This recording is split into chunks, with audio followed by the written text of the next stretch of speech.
Ako si Rodolfo, operator ng DTF machine dito sa Transfer It LCC Legazpi. Ito ay ginamit ng 7 araw na may total na 50 meters. Ito ang printer head, huling pinalitan noong September 19, 2024. Ito naman ang capping na may 90% good condition. Head clean.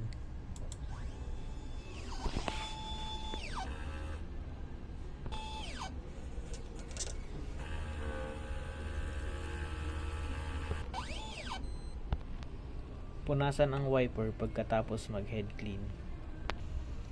Nozzle test.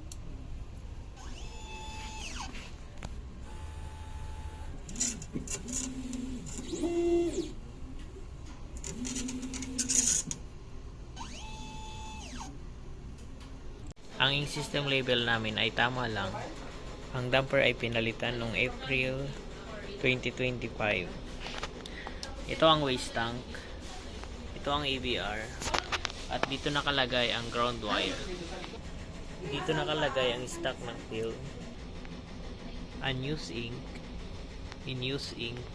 DTF powder. Daily output. Consumable withdrawal. Physical inventory report. Daily checklist.